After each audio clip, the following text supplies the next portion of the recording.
Chapter 10. Home Before Dark. A bird began to sing. Jack opened his eyes. He was still pointing at the picture of Frog Creek Woods. He peeked out of the treehouse window. Outside, he saw the same exact view. "We're home," whispered Annie. The woods were lit with the golden late light afternoon light. The sun was about to set. No time had passed since they had left. "Jack! Annie!" a voice called from a distance. "That's Mom," said Annie, pointing. Jack saw their mother far away. She was standing in front of their house. She looked very tiny. "Annie! Jack!" she called. Annie stuck her head out of the window and shouted, "Coming!" Jack still felt dazed. He just stared at Annie.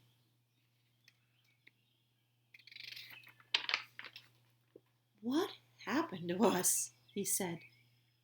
"Oh, we took a trip in a magic treehouse," Annie said simply.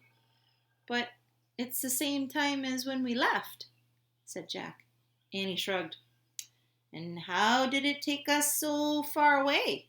said Jack. "And so long away?" "You just looked at a book and you said you wish you'd go there," said Annie. "And the magic treehouse took us there."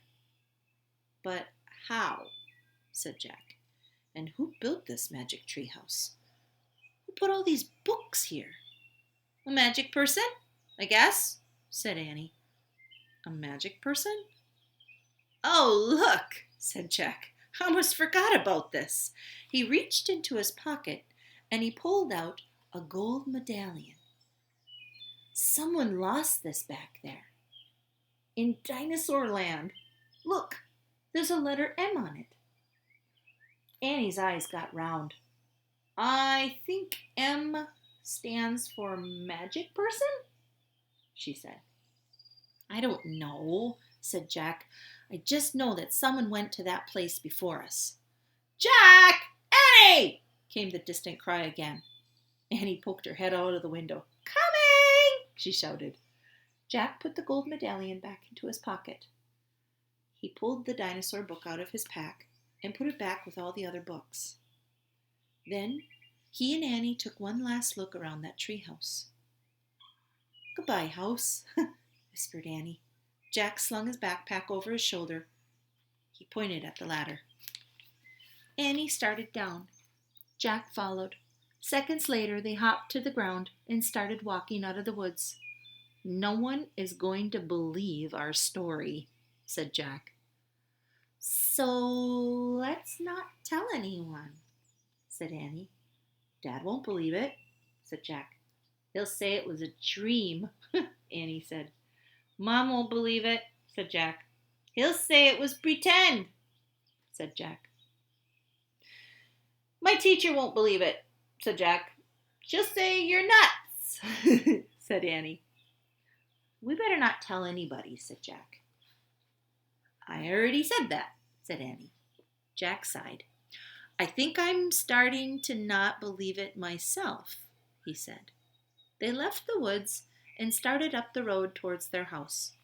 As they walked past all their houses on their street, the trip to Dinosaur Time didn't seem more and more like a dream. Only this world and this time seemed real. Jack reached in his pocket and he clasped the gold medallion.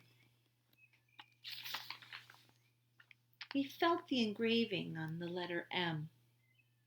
It made Jack's fingers tingle. Jack laughed. Suddenly he felt very happy.